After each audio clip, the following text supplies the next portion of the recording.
أعوذ بالله من الشيطان الرجيم بسم الله الرحمن الرحيم وصلى الله على سيدنا ونبينا وحبيب نفوسنا أبي القاسم المصطفى محمد وعلى آله الطيبين الطاهرين اللهم صل على محمد وآل محمد وعجل فرجه. ‘Yan uwa masu kallon mu barkanmu da waraka da fatan muna lafiya, Allah ta'ala ya sa haka.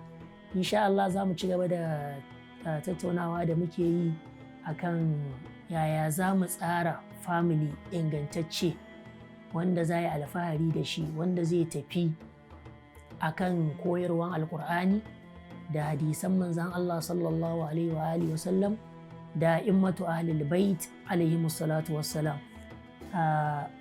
Karatun da ya gabata mun yi magana akan zaben mace, wato ya zama mutum ya zaɓi mace ta gari wanda ita ce zai zama ya yi zama zai zama gidan shi ya tafi daidai da koyarwar manzon Allah sallallahu alaihi wa sallam. Mun kawo ruwaya wadda aka tambayi Imam Sadiq alaihi salatu wassalam. Imam Sadiq ya yi magana akan cewar mutum ya san inda zai kai kanshi a lokacin neman aure. To, za mu kawo ruwaya ta biyu, ita kuma wannan ruwaya ɗin kaman a can imam me ya ce, mutum ya san inda zai kai kansa ko ba haka ba, ya san waye zai nuna zai bayyana ma sirrinsa ko ba haka ba. Ya ce in mutum zai auren ne to ya auri budurwa saboda ana jingina ta zuwa ga alkhairi da kyakkyawar ɗabi'a. To duk da ya bashi wannan, sai kuma a wata ruwayar sai aka kawo kamar ma yanzu an nuna maka ga inda ya kamata ma kawai ka tafi. Wato in ka tafi Kabu nan to insha Allah za ka samu abin da kake so. An baka mace da unwanin da ake buƙatar a ganta da shi, sai kai kuma ya zama mene ka aure ta. Ruwaya tana magana ne akan mutum ya zaɓi mace ma'abociyar addini, shi kenan an gama. Tana magana ne ka zaɓi waye ma'abociyar addini, domin in ka zaɓi ma'abociyar addini shine zaka rabauta. Abinda ruwaya take cewa shine iza tazawwaja rajulul mar'ata limaliha aw jamaliha.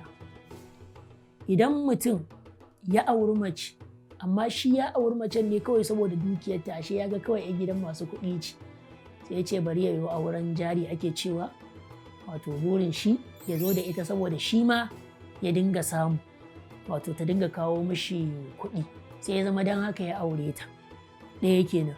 Au jamaliha, ko kuma a'a ya ga wannan macen kai kyakkyawan mace ce, kawai sai ya takaita kyau da cewa aiko wannan saboda kyanta sai ya aure ta, kawai saboda kyan ya gani ya bi ta. Biyu kenan. To lam yurzaq zalika, kaji abin da Imam Sadiq yake cewa, ba za a azurta shi da hakan ba, wato ba za a azurta shi da dukiyar ba kuma ba zai ga kyan ba.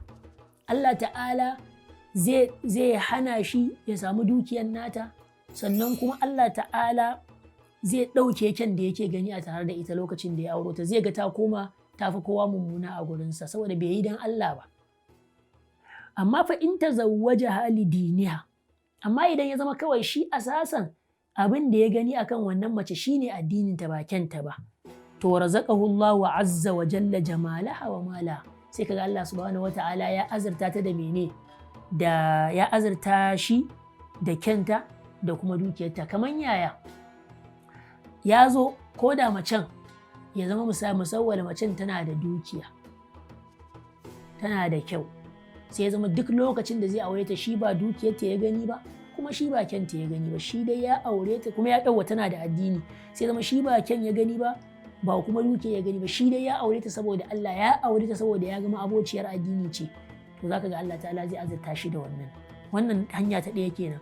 Hanya ta biyu kuma a'a ba ta da dukiyar, ko kuma ba ta da wannan daraja na kyau ɗin da yake so, amma ya ga kuma ma'abociyar addini ce, tana da riko da addini, kawai sai ce bari ya aure ta saboda mene, tana da riko da addini. To anan idan ya aure ta, Allah subhanahu wata'ala zai azurta shi, sai kaga sun zama masu kyau, masu dukiya din, sannan kuma Allah zai sa mata kyau, ko da wani na ganin ta ba ta da kyau, shi zai ga matar shi kyakkyawa haka Allah zai sanya mishi haka, zai ga ko da su wasu suna ganin ta mummuna ce amma shi a gurinsa zai ganta tafi kowace mace kyau. Ina fata an gane, don haka asasan ka auri mace don addininta ba wai don dukiyarta ba kuma don kyawanta ba. Ina fata an gane, don haka in mutum ya ɗabbaka wannan ruwaya ɗin insha Allah zai ga alkhairi a cikin gidansa.